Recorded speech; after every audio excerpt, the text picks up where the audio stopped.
Hi hello இன்னைக்கு நம்ம என்ன பார்க்க போகிறோன்னா நான் இறாஞ்சிட்டு இருந்தேங்க. அதில் கொஞ்சம் வித்தியாசமான ஒரு விஷயத்த பார்த்தேன். இங்கே பாருங்கள், இது மீன் தான்.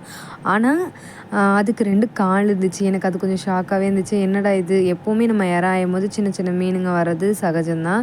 ஆனால் இது கொஞ்சம் வித்தியாசமாக தவக்கலை மாதிரியும் மீன் மாதிரியும், ஆனால் இது மீன் தான். பார்க்கும்போது நல்லது, இது மீன் தான். சரி, அதை தூக்கி கடாசிட்டு நெக்ஸ்ட் வந்து இறா ஃபுல்லாக இருந்துச்சு. இது தலை.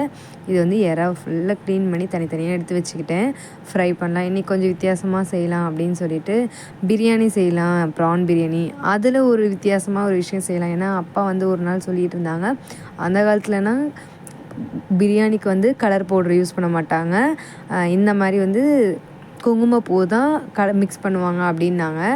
பால் ஊற்றி குங்குமப்பூ இது பண்ணிவிட்டு அதை வந்து பிரியாணியில் ஊற்றுவாங்கன்னா, நான் சரி பால் வேணாம் அப்படின்னு சொல்லிட்டு சுடு தண்ணி ஊற்றி வச்சுக்கிட்டேன். ஊற்றி வச்சு நல்லா அது வந்து கலர் மாறினோன்னே அதை ஊற்றிக்கலாம் அப்படின்னு சொல்லிட்டு முன்னாடியே செய்கிறதுக்கு முன்னாடியே ஊற்றி வச்சுட்டேன். அப்புறம் இப்போங்க எப்படி கலர் மாறி இருக்குன்ட்டு அதை ஊற்றி பிரியாணி செய்யலான்னு சொல்லிட்டு ரெடி பண்ணேன்.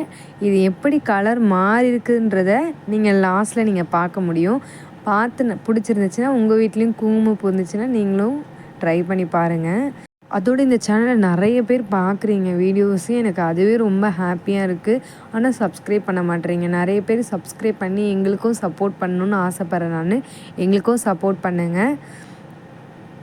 அதோடு இந்த ப்ரான் ஃப்ரை பண்ணியிருந்தேன். கொஞ்சம் டிஃப்ரெண்ட்டாக பண்ணலான்னு சொல்லிட்டு இந்த மாதிரி ஃப்ரை பண்ணியிருந்தேன். இந்த வீடியோ வந்து நான் உங்களுக்கு ஷார்ட் வீடியோவாக அப்லோட் பண்ணியிருக்கேன். மறக்காமல் போய் செக் பண்ணி பாருங்கள், பிங்க் காஃபியா சேனலில்.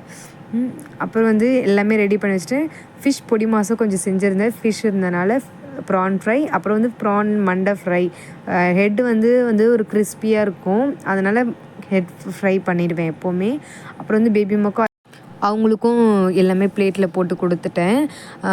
இந்த ப்ரான் சாப்பிடும்போது உள்ளே வந்து ப்ரான் வந்து டேஸ்ட்டும் மேலே கிறிஸ்பியாகவும் இருந்துச்சு. பேபிமா வெறும் பிரியாணி சாப்பிடவே இல்லை, வெறும் சைட் டிஷ் மட்டும்தான் சாப்பிட்டாங்க. அதுவே போதுன்ட்டாங்க.